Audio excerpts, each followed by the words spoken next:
You're listening to the Begin Within Health Show with Nate Slager. For more, go to beginwithin.fit/podcast, or to enroll right now in our flagship coaching program, go to beginwithin.fit/coaching.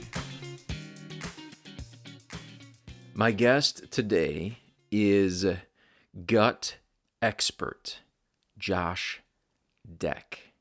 He's also the host of the ReversABLE podcast. He's a holistic nutritionist and medical lecturer. You are going to be blown away by how much knowledge he has about the gut. I want you to listen particularly to the symptoms of disease that we talk about in the podcast. I'm not going to say that this interview has been haunting me ever since Josh and I got together and had this conversation, but I am going to tell you that it has made me much more conscious of my gut health, what I'm doing to support it, and signs and symptoms that I might be having that there's some problems. And these are signs and symptoms that in the past I have just kind of brushed off as no big deal, just part of life. I hope, in fact, I'm very confident that this interview is going to open your eyes in a very similar way. And what it will help you to do is what it's helped me to do, and that is begin to take steps to have a healthier gut, a healthier digestion, and thereby a healthier body, to be a healthier version of yourself. Please enjoy my interview with Josh Dech. I used to be a paramedic. That was actually my first career way back when. I started when I was probably 19 years old. And I realized pretty quickly it wasn't healthcare, right? It was sick care. I was picking the same people up for the same things over and over, same patients for the same thing, taking them to the hospital to get new medication or more of the same medication until they died and stopped calling. And it just wasn't what I wanted to do in healthcare. And so through a chain of happy accidents, I ended up becoming a personal trainer, moving across the country, looking for different work. And long story short, I was at a trade show, and this is my early 20s. And there was a woman talking about the gut and the gut microbiome, what it is, how it works, right from infancy, its connection to disease. And it was love at first sight, man. I thought that is what I'm doing for the rest of my life. And I was all in. I saved up for a couple of years, went back to school, became a holistic nutritionist, and I started in the gut space. And here we are, all these years later. And it's incredible what we're able to do. We are rattling the gut sphere. Wow. Okay. Man, that was quick. Yeah, I told you keep it short. That was a quick journey. Josh. Okay. It was Nice. 10, Yeah. 12 years summarized in about No, I 30 love seconds. it. Yes. Let's dive in a little bit. So you mentioned kind of before we dove in here that Crohn's and colitis is kind of I guess the area that you're most passionate about serving people. Could you Mhm. tell me a little bit about why that is and how that maybe connects to others who maybe aren't suffering with one of those Totally. conditions? Yeah. So a lot of people hear Crohn's colitis and A, go, oh, that's not for me. It's not my issue. Or B, they go, I don't know what that is, so it's not my issue. So here's what we need to know. Gut disease is a spectrum. Anybody who comes in with something benign as bloat, maybe you're having a bowel movement once a day or every other day, and your doctor goes, oh, that's normal. Maybe you're having a little bit of loose stool. Diarrhea comes around too much. Maybe you have food sensitivities. Or there are a couple of foods you eat where your transit time is 10 minutes and it goes out as quickly as it came in. That is a low end of the spectrum of gut issues. You're on the low grade of inflammation. On the very far end, and this can progress, right? Picture walking in a pair of shoes without socks on. That heel rubs raw until it blisters and bleeds. Then now we have this Crohn's and colitis, which are severe inflammation. Ulcerative colitis is ulceration. We have colitis, which is inflammation, and ulceration. We can get as well inside the colon, the large intestine. And then Crohn's disease really can be inflammation anywhere from mouth to anus. And these diseases can be debilitating. I've seen people in with 40, 50 plus bowel movements a day, blood, mucus, pain compared to childbirth. And it's just a crippling disease that takes away their lives, their personal lives, their sex lives, their relationships, their work, their passions, their energy. It destroys everything. And so my whole thing here is talking about gut health to help people prevent those types of diseases. And unfortunately, the Western world, Western medicine goes, well, it's autoimmune. There's nothing we can do. It is what it is. Here's some drugs. But the reality is, it can't possibly all be autoimmune. The top autoimmune experts in the world in the functional medicine space agree it's a spectrum. Not all cases are. And then Western says there's nothing we can do. Whereas the functional medicine space, we go, well, that's fully reversible, even if you're on the autoimmune spectrum. And so, how can we nip this early, especially for those not dealing with severe issues? Because anybody can get Crohn's and colitis. Anybody. It's not just a genetic thing. It's not just random. It's not because God hates you more than the rest. It is just something that can happen due to wear and tear, severity, or infection of some kind. And that's really how we see these diseases come about. Wow. Okay. Got it. So that's the very extreme end of the spectrum. So, um, could you? I guess for me, and I haven't explored the area of gut health nowhere near as thoroughly as you have. I'm reading a book right now about the brain. I think it might be called The Mind and the Gut. I'm embarrassed. I don't even know the title. So Must be a I'm great book. yeah, you know what? I don't I I get you. read it on my Kindle, so I don't see the cover all the time, I hear like the that. I've old got days. actors who I like, and I don't even know their name. I just know their faces. I don't see the title like I used to all the time. Um, I'm learning fast. We've had, a number of guests here on the show, but I think, Josh, I think you're the first person that I've ever heard talk about um those diseases being something that anyone and am I right in saying a disease or is disorder, condition, like what's the better way to say it? No, I think disease is accurate. I mean, Okay. disease broken down to the actual etymology of the word is dis-ease. It's a Okay. lack of ease of function, and it relates to dysfunction. And any disease in the body, whether it's inflammation in your joints as arthritis, whether it's psoriasis or eczema or acne on the skin, these are all byproducts of dysfunction. Mm, And if the body is functional and it's given optimal nutrients and optimal conditions, it heals itself, and we don't have diseases. So dis-ease is a byproduct of dysfunction. And when we can find the root of this thing, and I get people, I've had so much hate mail for saying we can reverse Crohn's and colitis because it is a debilitating disease. It's a very emotional thing for people. They get very attached to it. They identify sometimes with this disease. But the reality is, I've had so much hate for saying it can be reversed. But here we are. People in my own Facebook group, got a group of almost 13,000 people on Facebook.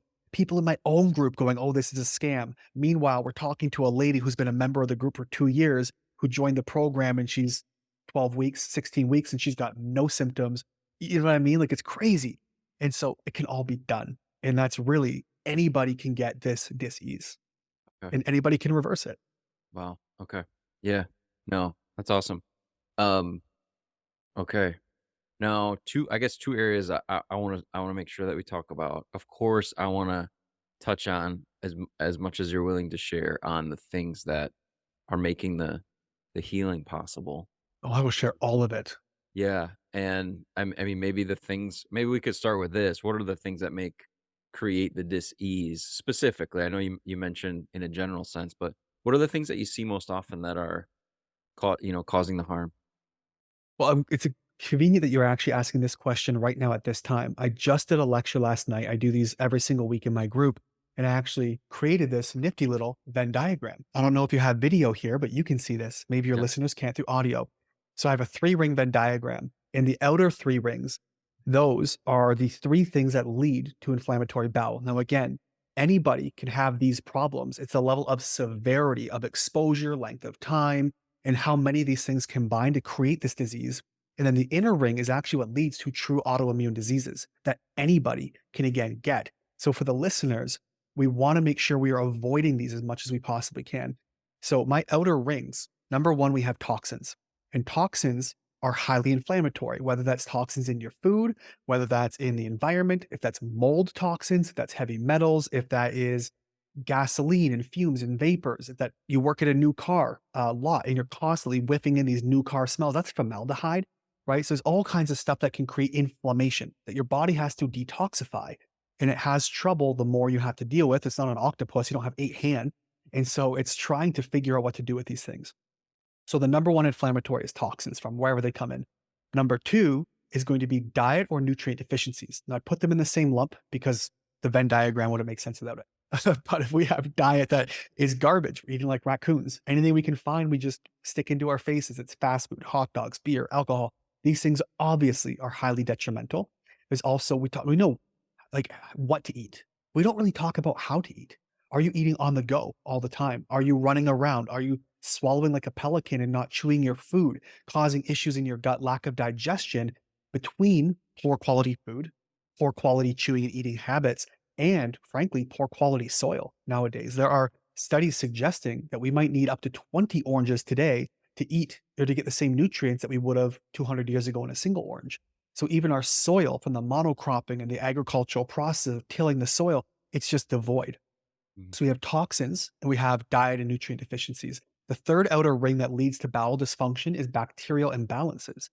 Now, that's going to encompass all bacterium in the gut, whether that's good bacteria, bad bacteria, or what we call opportunistic bacteria. And when they have the opportunity to, they take over. It can be the fungi, because we have tons of fungi in our gut as well. There's viruses and parasites. They all work in harmony in this ecosystem we call your gut microbiome. But we have microbiomes all over the body, right? Oral, rectal, vaginal. They're in your hair, they're in your eyebrows, in your nose. Like we have them everywhere. In these neighborhoods, like a country with an economy that runs, they all communicate with each other. They send signals back and forth. It imbalances in one. Imagine if the Alberta oil sector just shut down. The whole country would be done, right? We had to import more foreign, everything would be more expensive because they all work together. They communicate together. We have resources, we have farms, same in the body. So we have toxins, got to keep those in check, diet, nutrient deficiencies, and bacterial imbalances. Those are the three things that lead to inflammation. Now, these three things can jump on the back of three other things that can lead to true autoimmunity. One is leaky gut. Now, if that leaky gut, you become inflamed, that leak leads to inflammation around the body, precipitating autoimmunity. And up to 90%, some will even argue 95% of your immune system is right in your gut. One cell, boom, touching your immune system. The immune cells, your B cells and T cells and T-reg cells, these things grow and mature inside your gut. If you have an unhealthy gut and you are inflamed, you cannot have a healthy byproduct. The second one on the inner ring is going to be genetics.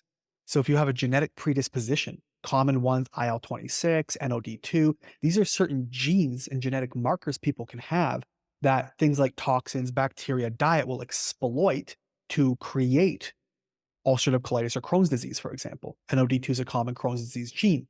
And then the last one, of course, is a trigger. That's going to be a trauma, physical, psychological. Maybe it's a high dose of antibiotics. Maybe it's a surgery. Maybe it's pregnancy, moving countries. Whatever it can be, there can be a trigger. And triggers could also be toxins. So your outer rings are toxins, bacterial imbalances, nutrient deficiencies, which overlap to create triggers, leaky gut, and genetics. Between those three things, if they're exploited by your environment, your food in the right way or the worst way, you then develop these autoimmune inflammatory conditions. Anyone can get them. That's really well explained. I think that's great. Thank you. That's awesome. It's been a lot of years condensed into 6 circles. Yeah, no. And I mean, as I'm listening, genetics to me is like the one that it was like, oh, there it is, finally, right? But I think in especially our Western world, that's the one that gets all the attention when it comes to medicine, right? Like this is you just got it, you inherited it, it's what it is, and we'll just treat it with meds, and that's what we can do, right? Genetics is a stupid cop out in my opinion, because we say, well, it's genetics. There's a great saying that's made viral around the functional community. It's that genetics load the gun, lifestyle pulls the trigger. Something has to exploit that genetic marker. Now, even those who have a really bad run of true genetic autoimmunity, there's always layers. I had a podcast episode I just filmed last night with Dr. Jill Carnahan, and she's actually had Crohn's herself. She had it for many, many years. And when she was in medical school, turns out she actually had all of these things. She worked on a farm, so she was exposed to pesticides and toxins all the time. She had huge candida and fungal overgrowth, so she had bacterial imbalances in her gut. And she also, because of certain genes and methylation genes, she wasn't able to extract and absorb nutrients. She happened to be low on B vitamins. She was low on zinc. She couldn't produce stomach acid, which caused more bacterial imbalances. She also had an NO2 or NOD2 gene. She had some stress triggers going through medical school, and all this created leaky gut. So she got this she had everything, the perfect storm to create autoimmunity, but she's 23 years now, completely reversed because she was able to take advantage and figure out where are her genes making her lack. How can she supplement what her genes are not doing or what holes the genes are putting in this process, in this problem? And so she was able to reverse that by herself because she's a medical doctor and she knew what she was doing. And so we say, yeah, it's just genetic, but I'll give you a prime example of where it's stupid. I have a fella I'm working with. He's a 22-year-old male, and he went into his doctor with ulcerative colitis. Right. And again, far end of the severe spectrum of inflammation in the gut. And so his doctor went in, he said, okay, well, 2 months ago, this was just IBS. It looks like we misdiagnosed you. 6 months later now, it's actually IBD, inflammatory bowel disease. You have ulcerative colitis. And his doctor went, well, it's probably just genetic. He says, you're Jewish, your family's Jewish. Jewish people get it more than anybody else. So therefore, it's genetic. Here's some drugs. And he put him on mesalamine 4 pills a day. And we sat down, I met with this fellow. I thought, that is a stupid cop out. Doesn't make any sense. I'll tell you, Nate, took us all of 15 minutes. We sat down, went through a history, and he started a new job. 2 months after the new job, he was diagnosed with IBS. 6 months after that, IBD. So, okay, what job were you doing? So I'm working in HVAC. Did you wear your PPE? Well, no, I thought it was stupid. Great, you probably have a mold infection. That's your toxin as the trigger. Did a urine test, came back positive with a toxin called OTA or ochratoxin A, well known to cause colitis, liver issues, kidney issues. Took it out of his system 10 weeks later, no symptoms, off his medication, feeling perfectly fine, no signs of disease. Because it's not always this debilitating, can do nothing about disease process, but we do, like you said, chalk it up and go, oh, well, it's genetic, and we don't bother looking further. Yeah. Wow. Wow. That's a compelling story. That's, awesome case study there. How about this? I want to just rewind. You mentioned a couple of things that are low, kind of on the low end of the spectrum. Mhm. And so I'm thinking I guess I'm thinking selfishly, first Absolutely. first and foremost. But also for listeners, um, what's maybe a list or what are some of the things on the low end of the spectrum that maybe signs that we should take gut health seriously? Like what are some of those things? I think you mentioned transit time, bloating. Mhm. Um, are there others? And maybe even just if you don't mind talking a little bit more about those and how those present. For sure, because those are the starts of these severity, right? That's the heel rubbing raw. You're catching it while it's red before it blisters and bleeds, which I think is excellent. So when we're looking at that 100% bloating, bloating is a byproduct of two things typically. You're going to see gas buildup from bacterial dysbiosis. That's a fancy word for imbalance. Or you're going to see inflammation drawing water into the tissues. It just really depends on what's happening and why it's happening. So if you're somebody, and I don't just mean somebody who's got a bit of a belly, like you eat something within minutes or hours, you're like, ugh, I'm distended. It hurts. I'm having pain. It's crampy. It's uncomfortable to lay down. That's bloating. That's a negative reaction to something. So something has to create that byproduct. Now, when you eat, you poop, you have 100 trillion bacteria inside of your gut, making up about 2 to 3% of your entire body weight. 3 to 5 pounds in the average adult is all just bacteria. And so Dr. Yashuda Schoenfeld, actually at Tel Aviv University, does a great study. And he says, we are born 99% human, 99% human, and 1% bacteria because you get them in utero. By the time we die, we are 90% bacteria, 10% human cells. Because really, so the question is, are we bacteria having a human experience or humans living with bacteria by the end of our lives? It's pretty bizarre. And so when we look at the ratio, we have to understand when those become imbalanced, that's this dysfunction leading to things like bloat. So if your transit time is rapid, right, let's talk about leaky gut. Leaky gut is often seen as a very bad thing. Well, something less commonly known is that leaky gut is a good thing. Leaky gut is actually a defense mechanism. Mm. And what happens is these receptors between your stomach and small intestine, these called TLR4s, toll-like receptor number 4, they will stand guard. And it's like Gandalf, right? You shall not pass. They decide what comes through, what doesn't. Now, if they detect something that looks problematic, they will open the floodgates, draw water in. They'll actually open the cells, creating leaks in the gut, draws water in, like putting your thumb over the hose to wash down the driveway, and they flush things out of the system. That's leaky gut. The problem is chronic inflammation, chronic bloat. This is sustained leaky gut. Then instead of being one directional, it becomes bidirectional. Now things leak out of our gut, causing problems. And so that's this chronic bloat inflammation. These are causing problems. Rapid transit time, your body might be creating leaky gut. Listen to what it's trying to get rid of and cut it out of your diet because you're precipitating leaky gut that can become bidirectional, leading to systemic health issues down the road. You're getting large molecules of food passing into your blood and lymphatic system, which is a superhighway around the body. You're passing bacteria, pathogens, bacterial byproducts, all of that stuff. Another one we see commonly, so bloody commonly, is acid reflux. Now, I've been doing this for a long time. I have never, in the entirety of my practice, seen somebody come in with what's called hyperchloridia. They're always given, oh, yeah, you have too much acid. Here's an antacid. Well, if you have hyper, you have too much stomach acid. I've never seen it. Every single time I've seen people with acid reflux, it's actually low acid. And so we often think, well, why does it make sense? Because if I have stomach acid, it's like a cup of water. So if it's sloshing around and got too much of overflow, that comes up. That's not the case. What happens is you have two sphincters in your stomach, right? The entry and the exit from your esophagus to your small intestine. Well, those sphincters are both pH and pressure sensitive. So they need to have a low pH, that's acidity, to be able to keep them closed, as well as fluid volume to keep them closed properly. Well, when you imagine emptying your glass full of water, you have no fluid and no pH. So there's nothing to keep that lid on tight. And so what happens now when you lay down, you eat, you move around, you get this acid reflux. You, oh, it's too much. And we take antacids, we take Tums, we take something. And what that does is it precipitates the problem because you're lowering the acid, which is already low. Whereas most people actually just need more stomach acid. And so these are three very common problems that we're seeing is rapid transit times or too slow. Right? That's the other end. If you're finding doctors will say bowel movement every few days is normal. Eat and poop. If you're not doing at least one comfortable, easy, low pressure bowel movement that comes out, no problem, fully formed and solid once a day, you're constipated. And if you're having rapid transit time, you're going maybe more than 2 or 3 times a day, you're probably a little bit loose.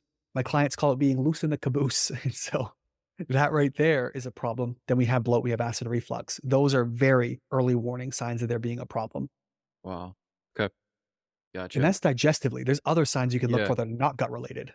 Yeah, man. Again, I'm just thinking, I'm thinking totally selfishly, and Totally.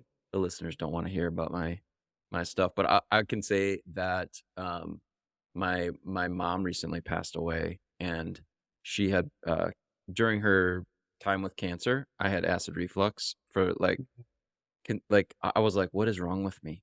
Like, what is going on? And I'm not kidding, Josh. Like after she passed away, I'm like, oh, it's gone, you know. And I remember feeling so much relief that she did it, we did it, you know. She fought the disease to the end, and but I think for me, I'm like I'm just thinking like, man, was it just like this stress that I was feeling that what that kind of pulled the trigger finally? Or maybe it was just eating my parents' food. Or If they were eating super well. Well, yeah, here's something to consider, right? Your body's either in rest or digest or it's in fight or flight. Again, a spectrum of severity, like yeah, actively running from somebody who's got a gun to your head and trying to steal your purse. Yeah, you're going to be in fight or flight very actively. But being under chronic stress, seeing, a family member, a loved one, a parent who's sick, you're under chronic stress. So therefore, you're in the fight or flight spectrum more than rest and digest. Well, what do we do in rest and digest? We produce stomach acid. We have good, healthy GI motility. We have good digestive enzyme production. In fight or flight, all that stuff shuts off. It goes elsewhere, dumps sugar into the blood. This is why people who are chronically stressed tend to gain weight because they're constantly putting sugar into their blood, requiring more insulin that they're not actively using this sugar. So that just shuttles it to fat cells for storage and they can gain weight that way. And so your body isn't focusing on making digestive enzymes or stomach acid. And so you're not extracting the nutrients you need to make it properly, and you're high stress. You're not making it anyways. Your body's not trying to eat, it's trying to flee. And so those high stress moments, we get acid reflux because your acid lowers. And now we have that fluid and pH issue.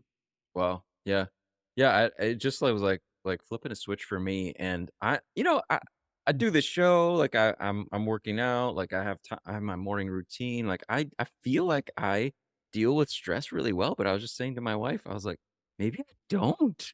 maybe I'm like, man, I'm just We're men. chill all We the time. And compartmentalize, dude. It's that no, we don't deal with it well. We never do. We never do.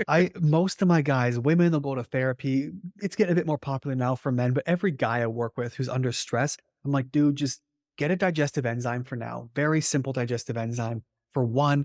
For two, try some HCl, that's stomach acid replacement pills. You can buy them as betaine HCl. Pop one of those with a meal, up to I don't know, 8 or 10 if you need them. That's fine. I've used up to 15. And sometimes that just band-aids things over to you can like mitigate the stress. Hmm, man, yeah, I don't know. Maybe it's just as I get older, I have new little, all of us. Maybe. Okay, I won't go down another rabbit hole with you, man. This has been awesome. This has been just terrific. I would love to know how how we can connect with you. I know you have a show. Um, what's the best way for people to benefit from the resources that you have available? Totally. So best way to find anything is through my website, gutsolution.ca. I do have a podcast called ReversABLE. That's ReversABLE, the ultimate gut health podcast. And we meet with some just incredible doctors from all around the world. Some of the most famous, Dr. William Lee, Stephen Gundry, famous personalities like Lisa Bilyeu of Women of Impact and Impact Theory. Just some really big, I'm just name dropping here.